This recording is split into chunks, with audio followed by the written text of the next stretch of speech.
The guy whose body I just took over spent 3 years acting like a loyal dog for his billionaire CEO wife. 3 years. He cooked for her. He cleaned for her. He stood there and smiled while her family called him a freeloader, a parasite, a stray she should have left in the gutter. And then the moment her precious first love came crawling back from overseas, this idiot decided the noble thing to do was sign a divorce agreement and walk away with absolutely nothing. No money, no apartment, not even the watch on his own wrist. What a complete, breathtaking idiot. I know all of this the way you know the plot of a movie you've already seen because I have. In my old life, this was a novel I read at 3 o'clock in the morning screaming at the screen, "Why are you like this, you spineless fool?" And now somehow I'm wearing his face. I can feel the divorce pen still warm in his fingers. So the second I opened my eyes in this body, I did the one thing he never had the spine to do. I tore the agreement in half. Then in quarters, then I let the pieces flutter down onto the glass desk like very expensive confetti. Across from me, my wife, President Arie, 29 years old, cold enough to frost a window in summer, slowly looks up from the shredded paper. Her eyes are sharp, calculating, the eyes of a woman who has fired men twice her age before breakfast. Look at her staring at me. She's probably already deciding which security guard gets to break my legs. Go ahead, sweetheart. The second one of your thugs lays a finger on me, I leak the corporate audit file straight to the Tsone Group. Every shell company, every cooked number. By this time next month, your whole family empire is bankrupt. Your stock is toilet paper, and your darling first love is on a private jet out of the country with your little sister's dowry zipped into his carry-on. Don't worry though, when you've lost everything, I'll be generous. I'll buy you the cheapest earned money can buy. I lean back in the chair and stretch like a cat in the sun. This is the most relaxed I've felt in 2 lifetimes. President Han, I say out loud smiling lazily, if this ice queen wants me gone to make room for her childhood sweetheart, that's fine. I'm a reasonable man. Just approve my $5 compensation package and I'll have my bags packed by dinner. 5 billion. A number I picked specifically because it's insulting. And that's when Arie makes a sound I did not expect. It's small, strangled, like a woman who just walked into a glass door. You, her voice cracks. The unshakable CEO cracking. What did you just say? I blink. What's wrong with her? I run the last 10 seconds back in my head. I said the line about the compensation. The vase joke I kept inside. The audit files I kept inside. The urn, I definitely kept the urn inside. I didn't open my mouth for any of that. That was all in my own head. So, why is she looking at me like I just read her last will and testament out loud? Is she losing it? Did the stress finally crack her? Whatever, not my problem. If she doesn't sign by 5 o'clock, I'm taking her mother's favorite antique vase on the way out the door. Call it a tip. Arie flinches. She actually flinches, her hand jerking toward the credenza where I happen to know from the novel her mother's priceless Guerrero vase is displayed under a spotlight like a holy relic. My smile freezes. No way. There's no way she. Before I can finish the thought, Arie moves. She doesn't walk around the desk. She lunges across it, sending her gold pen and a stack of contracts scattering. She seizes the revised divorce papers, the new ones, the ones her lawyers drafted this morning, the ones that would have shoved this fool out with pocket change, and she rips them apart with both hands. Not delicately, not with a CEO's poise. She tears them like a woman ripping up a death warrant, her perfectly manicured nails shredding through the legal seal, her breath coming fast and ragged. President, I start. She slams both palms flat on the desk so hard the glass rings. 5 billion? Her eyes are wild now, locked onto mine like I'm a bomb that might go off. 5 billion? I'll transfer 10 billion into your account right now. I stare at her. The divorce is cancelled. She's breathing like she ran here. Do you understand me? Cancelled. There is no agreement. There never was. You are staying in this house. You are staying forever. The spotlighted vase glints behind her, untouched, protected. Somewhere in the building a clock that isn't ringing yet is already 5 o'clock in my imagination, and not one of my threats was spoken aloud. I open my mouth. I close it. I have transmigrated into a body, torn up a contract, threatened a billionaire, and accidentally negotiated myself a number twice what I asked for, all without understanding a single thing that just happened. I say. Because here is the part one don't know yet. The part that's going to make the next month of my life completely insane. Every single thing I think, every threat, every prophecy, every petty little remark about urns and vases, my terrified wife can hear all of it. And she just realized her freeloader husband is the most dangerous man she's ever met. 3 days after my wife offered me $10 billion to not leave, she informed me through gritted teeth and a smile that looked physically painful that I would be attending family dinner. Mother insists, Nari said, straightening my collar like she was defusing a bomb. Please, whatever you do tonight, please what? Please don't embarrass you in front of the in-laws who have spent 3 years treating me like mold on the bathroom tile. She went pale and gripped my collar tighter. Weird woman. So now here I am seated at a dining table longer than my old apartment under a chandelier that probably cost more than my old life was worth across from the two people in this world who hate me most. Madam Lee, my mother-in-law, silver hair, iron spine, a string of pearls she wears like brass knuckles. She looks at me the way one looks at a stain. And Hannah, the bratty little sister-in-law, 22, dressed head to toe in things with logos. Scrolling her phone like my presence is a personal insult to her data plan. I still don't understand why it is at the table, Hannah says, not looking up. Didn't we finally get rid of him? Hannah, Nari's voice is a warning. What mean you Opa is coming back into the country soon? He's even throwing a big welcome back party. He belongs at this table, not this leftover. Ah, yes, Minjun, the childhood sweetheart, everyone's favorite golden boy. I pick up my chopsticks and help myself to the short rib. It's excellent. $10 billion money buys very good short rib. Too bad none of you have any idea what your precious Minjun is actually here to do. Across the table, Madame Lee's teacup pauses halfway to her lips. He's not coming back for the cute little reunion. He's coming back to gut this family like a fish. First, he'll charm his way onto the company board. He's already got 2 of the older directors in his pocket. Then he goes for the family trust, the one with everyone's inheritance in it. The teacup is now frozen in midair. And Hannah, poor loud brand-obsessed Hannah. I glance at her chewing gum. That welcome back party she's so excited about, that's the trap. Minjun's going to get her alone, get her drunk, and have a photographer take a very embarrassing set of photos, the career-ending, family-shaming kind. Then he uses them to blackmail your mother into signing over her shares. He'll be smiling the whole time he does it. And little Hannah won't even see it coming because she thinks he's charming. The chopsticks slip out of Hannah's fingers. They clatter against the porcelain. The whole table goes silent. I look up. Something wrong? Hannah is staring at me, not with her usual disgust, with something closer to horror. Her gum is forgotten. Her phone is forgot. Brother-in-law, she whispers. I choke on my rice. What?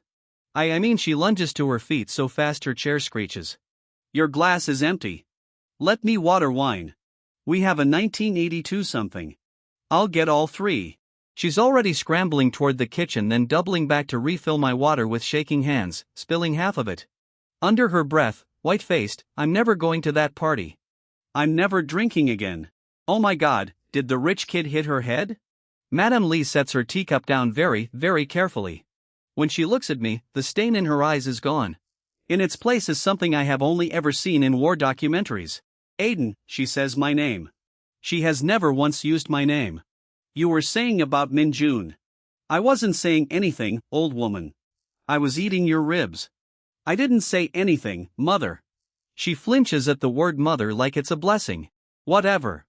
They'll find out about Minjun the hard way, same as the novel. Not my circus. I reach for more short rib. Honestly, the only smart move would be to quietly move the trust into a protected account this week before Minjun gets his board seats and to make sure Hannah is never, ever alone with him at that party. But what do I know? I'm just the leftover. Madame Lee stands up. She walks the entire length of the table past her daughters, past the priceless plates, and stops directly behind my chair. Then she places both hands on my shoulders and begins very firmly to massage them. I freeze with a rib halfway to my mouth. Nari, Madame Lee says in a voice that could command an army. Why is your husband's plate not full? Why is his glass not topped? Is this how we treat the head of this household? Mother, Nari splutters. You will pamper this man. Madame Lee's grip on my shoulders is shockingly strong. You will treat him like the treasure he is. And Hannah, her eyes cut to her younger daughter, you will not attend that party. We will discuss the trust tonight privately. Already not going, Hannah squeaks, refilling my water again. Brother-in-law, is the rib okay? Should I get a different rib? A better rib? She adds, eyes huge and pleading. I look from the mother gripping my shoulders to the sister offering me a better rib to my wife who has her face in her hands and is whispering something that sounds like not them too, not them too. What I think very slowly is wrong with these people. All three of them flinch in perfect unison. I set down my chopsticks. I look at the empty seat at the end of the table, the place set for the golden boy who isn't here yet, the one who's coming to burn this family down without ever raising his voice. Enjoy your welcome back party while you can, Minu, I think. And I see all three women lean in to catch every word. Because for some reason, this family is about to be a lot harder to kill than you planned. I have no idea why they're acting like this. I have no idea they can hear me. And I definitely don't know that somewhere across the city a man with a perfect smile just felt the first cold draft of a plan starting to go wrong. A week into my new life, I have reached a conclusion. My wife is running the most elaborate corporate manipulation scheme I have ever witnessed. It started the morning after the dinner. I woke up to breakfast in bed, not toast breakfast. Grilled abalone, fresh fruit cut into little flowers, a coffee made by a woman who, until recently, wouldn't have spit on me if I were on fire. Good morning, darling, Nari said, sitting on the edge of the bed in a silk robe, smiling so hard her cheek muscles trembled. Did you sleep well? Is the pillow firm enough? I can order softer ones. I can order anything. Oh, and there it is. I sipped the coffee. It was perfect, of course. Classic hostage negotiation. She thinks if she keeps me comfortable and confused, I won't run with the 10 billion. She's buying time while her lawyers find a loophole to claw the money back. Nari's smile spasmed. Nice try, Ice Queen. I've read enough business thrillers to see the play. You pamper me, you lower my guard. Then the moment I sign something domestic sounding, you've quietly relocked me into a prenup with no exit. I would never, Nari blurted. Never relock, I mean more coffee. See, she's not even denying it well. I decided right then on my strategy for the foreseeable future. I would let her. Look, I'm not an idiot. The previous owner of this body was an idiot. He gave love for free and got insults in return. But me, if a stunning billionaire wants to play doting wife to keep me from leaving and the price of admission is that I get to lie here eating abalone and accepting shoulder massages while I wait for my money to clear, I'm going to enjoy every single second of it. Bring on the lobster, I thought, stretching. I'm a kept man now. It's a beautiful life. Down the hall, I distinctly heard Nari hiss get the lobster to a maid. Convenient. The sweet wife routine escalated daily. She started canceling meetings to sit beside me. She'd ask my opinion on the most random things, supplier contracts, port logistics, a hostile little tech firm sniffing around her shipping division. This is so transparent, I think, flipping through a documentary on her enormous TV. She's pretending to value my input so I feel important. Whatever, I'll play along. And then, because the firm she'd mentioned was a name I half remembered from the novel. Though if I were her, I wouldn't touch that shipping deal. In the book, that's a front. Minu seeds it with bad debt, then triggers a default that craters her stock. Real amateur trap. Obvious, honestly. Nari, sitting beside me knitting like a 1950s housewife, badly went rigid. She set down the needles, picked up her phone, and right there in front of me she dismantled it live. Kill the Dijuan shipping deal, she said, voice gone glacial. Yes, all of it today. And pull our exposure to anything Minu's directors have touched in the last quarter quietly before close. A pause. I don't care about the penalty, do it.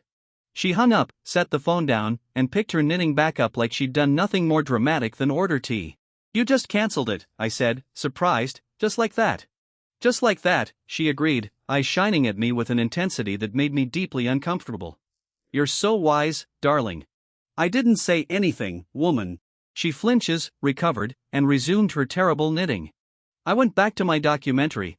Probably overheard me muttering, not my problem, the lobster's getting cold. I would learn much later, far too late, that this was the exact moment Minu's first real trap died in its crib. He'd built it beautifully, used his pet directors to push that shipping default through time for a Friday close, coordinated a whisper campaign with 2 financial reporters so the stock would gap down before the market could react.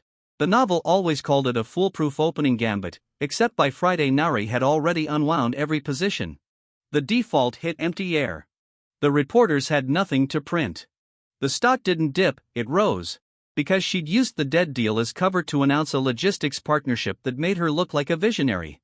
Minu actually showed up at her office that afternoon.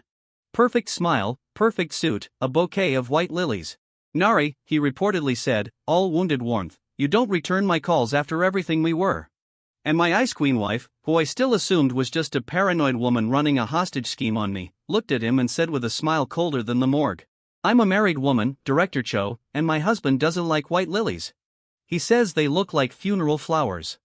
I had in fact thought exactly that 2 days earlier, staring at a delivery in the foyer, out loud to no one in an empty room, mean you left without the smile. That night, Nari came home and did something new. She knelt by the couch where I was sprawled, took my hand in both of hers, and looked up at me like I was the answer to a prayer she didn't know she'd been saying. Was today a good day? She asked softly. Did you want for anything at all? God, she's laying it on thick. The loophole hunt must be going badly.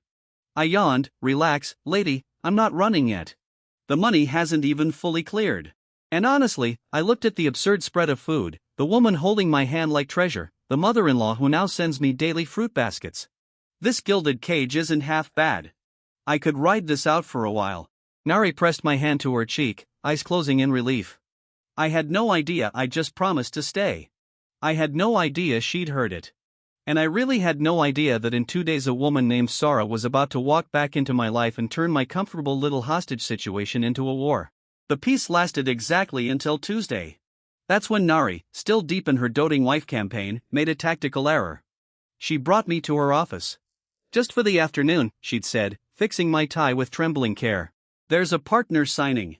I want my husband beside me. Then quieter, like a prayer, and I want everyone to see you're mine. Sure, show off the trophy husband. Whatever keeps the lobster coming. So there I was, lounging in a chair in her glass-walled boardroom, bored out of my mind, until the door opened and a woman walked in. And my whole brain lit up like a slot machine. Sora. Sora means CEO of Mineral Tech, 31, sharp as a blade and twice as elegant. The only person in this entire world I actually respect. Because, and this is the part nobody here knows, in my old life I built the foundation of her company. Late nights, whiteboard wars, 100 arguments that ended in brilliance. She's the one mind I never had to slow down for. And here she is, walking into my wife's boardroom like a memory I didn't expect to get back. President hand, Sora said, shaking Nari's hand.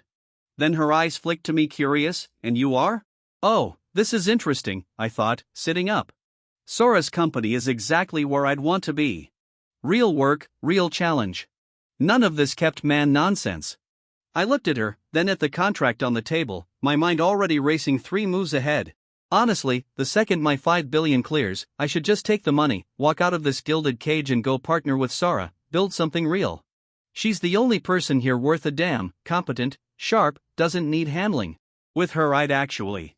The temperature in the room dropped about 40 degrees. I looked up. Nari was no longer smiling. The doting wife was gone. In her place stood something I hadn't seen since the day I tore up the divorce papers. President Han Nari, predator. And right now those predator's eyes were fixed on Sara Min like she was a hostile takeover that needed to be destroyed. Director Min, Nari said, and her voice could have frozen the harbor. How kind of you to come personally. Sara blinked, sensing the shift but not its source.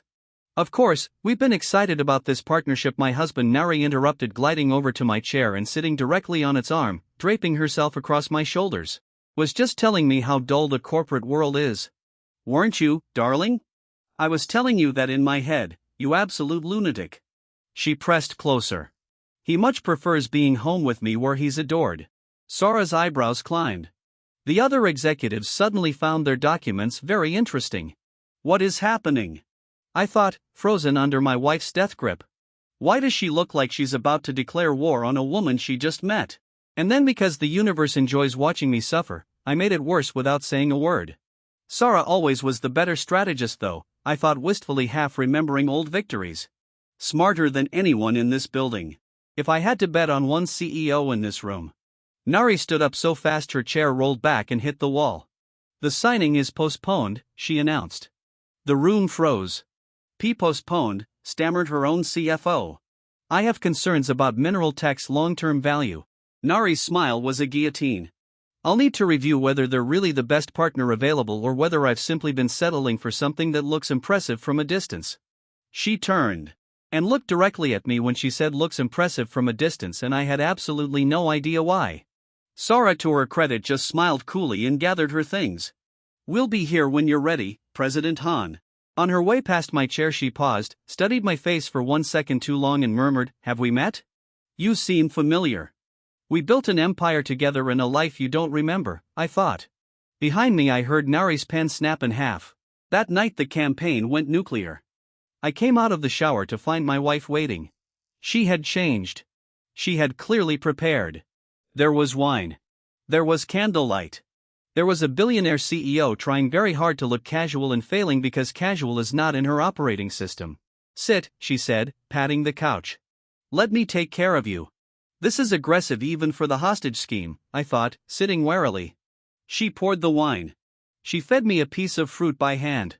She massaged my shoulders with the focus of a woman defusing a bomb, occasionally muttering things under her breath like "better than her," and I have a tech division, too, and I could build something real.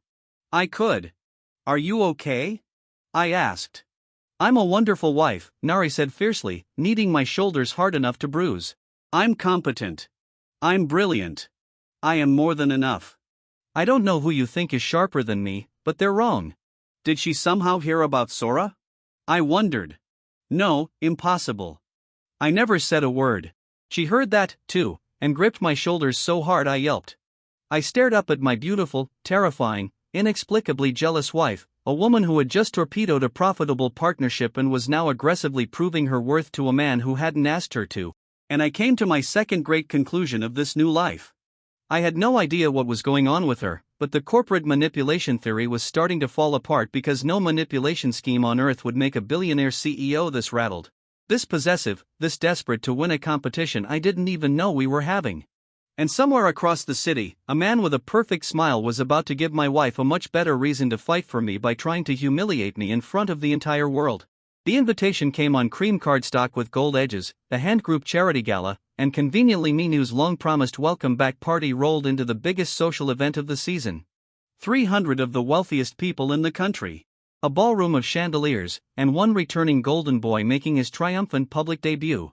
"You don't have to come," Nari told me, fixing my cufflinks, her jaw tight. "Minu will be there. He'll try something. I can feel it." Of course he'll try something, I thought, watching her hands. This is the part where he humiliates the freeloader husband in public, and the part where he tries to get Hannah alone for those photos. Classic 2-for-1. Discredit me, isolate you, ruin your sister, position himself as the man who belongs on your arm. Nari's hands went still. "Hannah stays glued to my mother all night," she said quietly to no one. "She doesn't take a single drink she didn't pour herself." Smart, I thought idly, not knowing I just handed her the plan. The gala was exactly as obscene as I expected. What I noticed first, oddly, was Hannah. Usually impossible to keep in one place, standing rigidly beside Madame Lee all evening, refusing every glass a waiter offered, eyeing every photographer like they were assassins. When Min Jun's hired photographer tried to steer her toward a private champagne lounge upstairs, Madame Lee materialized like a silver-haired specter, took the man's camera to admire it, and somehow returned it with the memory card snapped clean in two. Hannah never left her mother's side. The trap that was supposed to end her never even got to spring. I found a quiet corner with a glass of something that cost more than a car, and that's when Min Jun made his move on me. He didn't do it quietly. Everyone, please." His voice rang out over the crowd, warm and laughing, a microphone in his hand. The string quartet stopped. 300 faces turned. "Before the auction begins, I just have to say how moved I am to be home, and to see my dear Nari again, looking as radiant as the day we first fell in love." A murmur rippled through the room. Cameras lifted. Of course, Min Jun went on, eyes finding me across the ballroom, that perfect smile widening. "I was surprised to hear she'd married. To this gentleman, was it? The one who I'm told doesn't actually work." Laughter. Soft, cruel, expensive laughter. "There it is." I sipped my drink. "Right on schedule, you smug tellas." Min Jun called out, walking toward me now, playing the crowd like an instrument. "What is it you do, exactly, besides spend my Nari's money?" "I only ask because a real man builds something. A real man provides." He stopped a few feet away, lowering his voice just enough to be theatrically audible. "A leech just attaches." The ballroom held its breath, waiting for the freeloader to crumble. I opened my mouth to say something deeply unimpressive. God, this guy. He thinks he's so untouchable. If only these people knew he's 3 months from a fraud indictment in his own scheme. The fake charity foundation he's donating through tonight, it's a money laundering shell. Half the men clapping for him are about to get subpoenaed. And the investment fund he's pitching at the bar, it's the same Ponzi structure that collapsed his company in Singapore. He didn't return home a hero. He fled here one step ahead of an Interpol notice. I never said a word of it out loud, but Nari heard every syllable. And Nari moved. She crossed the ballroom in heels like she was walking onto a battlefield, took the microphone from a startled waiter, and smiled at 300 of the richest people in the country. Director Cho is right, she said sweetly. A real man builds something, so let's talk about what Director Cho has built. Min Jun's smile flickered. Let's start with the Haesung Charity Foundation, Nari continued, strolling toward him, the one collecting your generous donations tonight. Funny thing, my husband mentioned over breakfast that its registration documents don't match its banking structure. So, I had my people pull the filings this afternoon. She lifted her phone. It's a shell. Everyone that flows in tonight flows straight out to 3 offshore accounts. Shall I read the account numbers, or would you prefer your guests keep their checkbooks closed? The laughter died. 300 faces swung toward Min Jun. And the investment fund you've been quietly pitching at the bar. Nari's voice was honey over a blade. The one with the guaranteed returns? My husband says it has the exact structure of the fund that collapsed in Singapore 18 months ago. The one you ran. The one you left the country very quickly to escape. She tilted her head. Should we ask the gentleman from the financial regulator's office, yes, the one by the door, whether the name Cho Min Jun is on any notices crossing his desk? A man near the entrance straightened, suddenly the center of attention. Min Jun's face had gone gray. Nari, these are lies. I'm your first love. How can you? You're a fraud who came home to bankrupt my family and ruin my sister. Nari said, dropping the honey entirely, her voice ringing out cold and clear over the silent ballroom. Oh, and your little photographer. My mother has his camera, or what's left of it. She let that land. You made one mistake tonight, Director Cho. She walked back to me, slid her arm through mine, and faced the crowd with her chin high. You insulted my husband. In front of me, she looked up at me then, not with the desperate, performed adoration of the last few weeks, but with something real and fierce and terrifying. This man, she announced to 300 witnesses, is worth more than every person in this room, including me, especially you. The cameras went insane. Min Jun fled. He actually fled, pushing through the crowd, abandoning his perfect smile somewhere on the marble floor. I should have been gloating. The villain humiliated. The plot derailed. Hannah safe, everything going perfectly. Instead, I was staring down at my wife, who was still gripping my arm like she'd fight the whole room for me, and feeling something I had not planned to feel in this lifetime. She didn't have to do that, I thought dazed. She torched her own public image, picked a fight with 300 powerful people for me, the leftover, the freeloader. Nari's eyes softened hearing every word. And for the first time since I woke up in this body, my running monologue changed direction entirely. Okay, I thought looking at this ruthless, scheming, infuriating woman who'd just gone to war for me. She might be an annoying ice queen, but she's my annoying ice queen. And that scammer thought he could humiliate her family in front of me, Min Jun. I'm going to ruin your entire life. Nari's breath caught, and somewhere in the wreckage of his escape the golden boy felt the ground shift because the freeloader he'd come to crush had just stopped playing defense. After the gala, the war stopped being a secret. You publicly humiliated and quietly terrified did what cornered scammers always do. He got desperate. And a desperate Min Jun threw traps faster than ever, which would have been frightening except for one small problem. My family had a cheat code. They just didn't tell me they had it. It became a routine. Every morning over breakfast, the 3 women of this household would arrange themselves around me with the focus of generals at a war table, and then they would simply wait for me to think. Darling, Nari would say, refilling my coffee, eyes locked on my face. Eat slowly. No rush. Take your time. Weird how she always wants me thinking out loud at breakfast. I'd use buttering toast. Anyway, that bank loan Min Jun's pushing through her credit division, it's a trap. He inflated the collateral. When it defaults, he triggers a cross-default clause that freezes her operating accounts. Sloppy work, honestly. Any decent auditor would catch the inflated appraisal in the second appendix. Across the table, Hannah would already be texting furiously. Nari would already be on the phone. Madam Lee would already be writing second appendix on a notepad and underlining it 3 times. Such a beautiful morning, Nari would chirp hanging up. Don't you think, darling? Did she even hear a word I never mind? The lobster's getting cold. By lunch, Minjun's loan trap was dead, the inflated appraisal flagged to regulators, and his pet banker was updating his resume. This happened every single day. He set a trap with a supplier, dead by Tuesday. He tried to plant a smear story with a tabloid.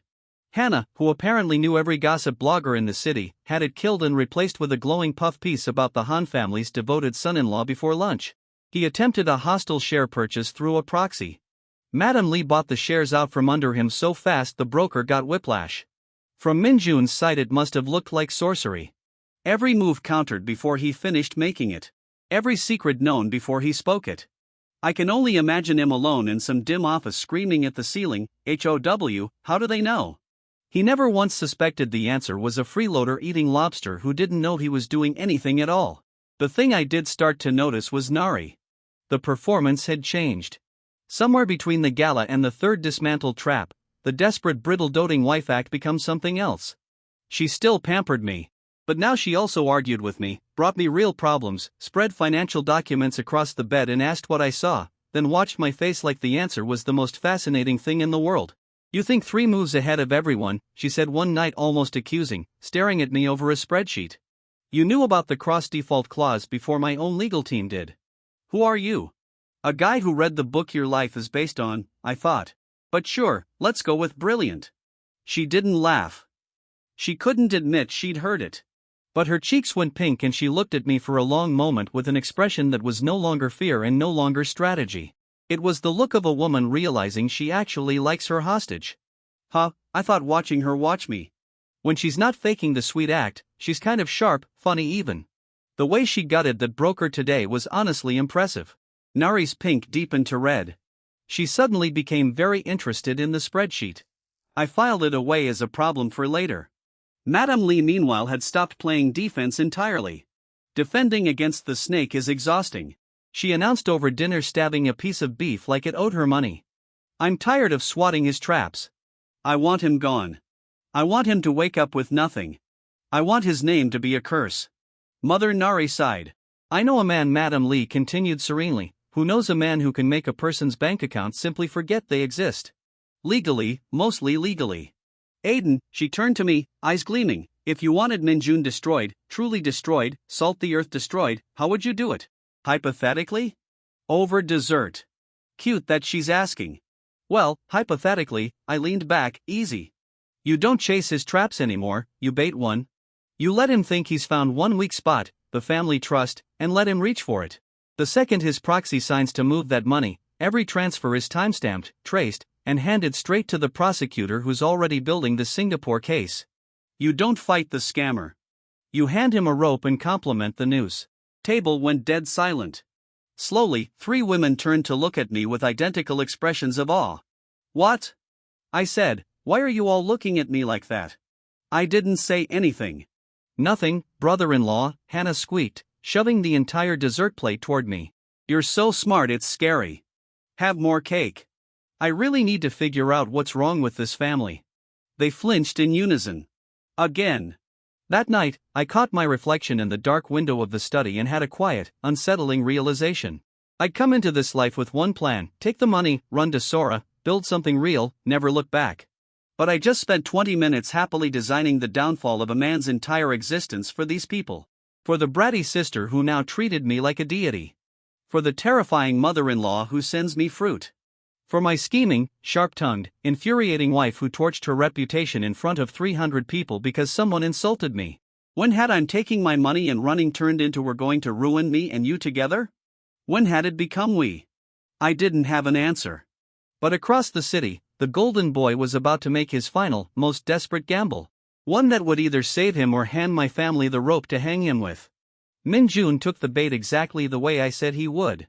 We didn't even have to chase him. Desperate men don't need chasing. They walk into the open door themselves. All Madam Lee did was let one carefully chosen rumor slip, that the Han family trust was being quietly restructured, and for 48 hours the oversight signatures would be handled by a single junior officer. A weak spot. A door left ajar. It was a lie, of course. The junior officer was a forensic accountant on loan from the prosecutor's office. The ajar door was a vault with the lights off and a camera in every corner. Min-jun walked right in. At 11:40 on a Thursday night, his proxy signed the transfer authorization to siphon the family trust into 3 offshore accounts. The same 3 accounts from the gala, the ones Nari had named in front of 300 witnesses. Every keystroke timestamped. Every signature traced. Every one of intent to commit fraud recorded in high definition. By midnight, the file was on the prosecutor's desk, stacked neatly on top of the Singapore case.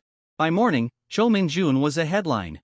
I watched it unfold on the enormous TV, a cup of coffee going cold in my hands as a man with a once perfect smile was walked out of his hotel in handcuffs, jacket over his head, flashbulbs eating him alive. But I thought, he actually pulled the jacket over his head just like the book. The charges stacked up beautifully. Securities fraud, the laundering shell, the collapsed Singapore fund, the attempted theft of the trust. The blackmail scheme his own photographer testified to after Madame Lee's broken camera turned out to have a very intact backup card. His pet directors flipped within hours. His charm, the only weapon he'd ever really had, was worth nothing in an interrogation room. The Han Empire wasn't just safe. With Min-jun's network of co-conspirators exposed, Nari quietly absorbed 3 of his shell-held subsidiaries at fire sale prices, and the company emerged richer and stronger than before. The villain was defeated, the family was secured, the plot was over, which meant my job was done. I sat in the study that night and did the math. The 10 billion had cleared weeks ago. It had been sitting in an account in my name. Untouched, gathering interest while I ate lobster and dismantled a fraudster and somehow became this family's favorite person. My one condition, the payout, had been met twice over. I was free. This is it, I thought, staring at the account balance on my phone. The job's done. Min-jun's finished, the family's safe, the money's mine. Nothing's keeping me here anymore. I could leave tomorrow. Go find Sara, build something real like I always planned. I waited to feel the rush of freedom. It didn't come. Instead, I thought about breakfast tomorrow and how Hannah would shove cake at me and how Madame Lee would send up a fruit basket the size of a small car and how Nari would sit too close and ask my opinion on something she already knew the answer to just to watch my face. Why does the idea of leaving feel like losing something? I didn't know it as the study door had opened. I didn't notice Nari standing there frozen, listening to every word of a thought I believed was private. I just kept doing the math, the cold practical math the previous owner of this body never had the spine for, and I muttered the conclusion out loud to the empty room, except it wasn't empty. The deal's done, I said quietly. Guess there's nothing keeping me here. Behind me something shattered. I turned. Nari stood in the doorway, a dropped glass in pieces at her feet, and the expression on her face wasn't the cold CEO, wasn't the performing wife, wasn't even the fierce woman from the gala. It was raw terror, the same terror from the very first day, but pointed at something completely different now. You're leaving, she said. It wasn't a question. Her voice cracked down the middle. You got your money, you fixed everything, and now you're going to go to her. How does she always don't? She crossed the room, glass crunching under her heels, and grabbed the front of my shirt with both hands like she could physically hold me in this life. Don't you dare. I know you think about her. I know I've always known every time you think about taking that money and walking out to go build something with Sara. I have to sit there and smile and pretend I can't. She stopped. The room went very, very still. I looked down at the woman gripping my shirt, at the tears she was furiously trying not to let fall, at the impossible sentence she had just started and couldn't finish. Pretend you can't what? I said slowly. Nari's eyes went wide. The blood drained from her face. She'd said too much. After all these weeks of flinching and chirping and changing the subject, she'd finally in a moment of pure panic let it slip. And every strange thing that had happened since the day I woke up in this body, the impossible breakfasts, the cancelled deals, the synchronized flinches, the way she always seemed to know exactly what I was thinking, all of it suddenly clicked into place with like a vault door closing. Nari, I said, my voice dangerously calm, the cynical strategist fully awake now. Can you hear my thoughts? She didn't answer. She didn't have to. The terror on her face was the only confirmation I needed. For 3 months I had walked through this house insulting these people, predicting their doom, casually narrating every secret in my head, believing the entire time that I was the one with the secret. I started to laugh. I couldn't help it. All this time, I said, all this time you could hear everything. Aiden, every threat, every spoiler, every time I called your mother terrifying and your sister a brat. Died into something quieter, sharper, more dangerous, and considerably more interesting. And every time I thought about leaving, Nari flinches. I looked at my wife, my brilliant, scheming, terrified wife who had heard the inside of my head for 3 months and chosen, every single day, to keep me anyway. And I smiled the way I had on the very first day when I tore up a divorce agreement and changed both our lives. Well, I said, now this is interesting. Knowing my wife could hear my every thought changed the game completely. For her, it was a catastrophe. For me, it was the most fun I'd had in 2 lifetimes. The morning after the reveal, I tested it. I sat across from Nari at breakfast, looked her dead in the eye, and thought very deliberately. I wonder if I should take the 10 billion and book a one-way flight to Sora's office today. Nari's coffee cup shattered in her hand. Just kidding. She glared at me with the fury of a woman who has just realized her opponent now holds the same weapon she's been cheating with for 3 months. That, she hissed, was cruel. That, I said, smiling, was payback for 3 months of synchronized flinching. Do you have any idea how unsettling that was? But here's what I didn't say out loud, what I let her hear instead, quiet and honest under the teasing: you could have thrown me out the first day. You heard every awful thing I thought, and you kept me anyway. That means something. I just haven't decided what yet. Nari went very still, then very pink. Then she stabbed her eggs and refused to look at me, which I was starting to recognize as her version of a love letter. The trouble was, Nari did not trust a good thing to last. She'd spent 3 months living in terror that I'd leave, and the fact that I now knew she could hear me didn't soothe her. It made her more desperate, because now she couldn't even hide the panic. So, she started scheming, openly, badly, adorably. First came the assets. A lawyer happened to visit with a stack of documents, a full marital merger, joint ownership of everything, structured so that leaving would cost me more than the 10 billion I'd walk away with. Nari, I thought, flipping through it, this merger is designed so I lose money if I divorce you. Is it? She said innocently, I hadn't noticed. You drafted it. I delegated it. She absolutely drafted it. Sign on page 4, darling. Then came the bigger trap. I noticed it because I notice everything now: the way she'd gone quiet, the calendar she kept checking, the doctor's appointment she scheduled and then rescheduled. The particular kind of nervous energy she radiated one evening when she sat me down with 2 glasses of wine and that specific look in her eye. Oh, I thought, the strategist in me clicking through the pieces. Oh, she's going to try to. Nari froze, wine halfway to her lips, caught red-handed by my own brain. For a long moment, we just looked at each other. Her mortified, me putting the final piece in place. You were going to trap me, I said slowly, with a baby. I prefer permanent partnership initiative, she said weakly. I should have been horrified. The old me, the cynical pragmatist who tore up a divorce agreement and demanded 5 billion, would have walked out the door right then. A woman scheming to chain me down with a child was exactly the kind of madness I'd planned my whole new life around avoiding. Instead, I started laughing because somewhere in the last 3 months, between the lobster and the dismantled traps and the gala and the synchronized flinches, I had fallen for exactly this. Her ruthlessness, her scheming, the fact that this brilliant, terrifying woman who could have anyone had decided she would rather commit elaborate corporate fraud against the institution of marriage than lose me. You don't have to trap me, I said. Nari blinked. What? I let her hear it directly, no filter, the truest thing in my head. I'm not going anywhere. I haven't wanted to leave for weeks. I just enjoyed watching you panic too much to say it. The wine glass slipped from her fingers and she didn't even notice. You, her voice broke. You're staying? You're actually. I'm staying. I leaned back, lacing my fingers behind my head, grinning at the chandelier. Where else would I find a wife this unhinged? A mother-in-law who wants to legally erase her enemies? A sister-in-law who treats me like a god? Sora's competent, sure, but Sora's boring. I looked at my wife, my scheming, weeping, victorious wife. You people are a circus and I've decided I want to be the ringmaster.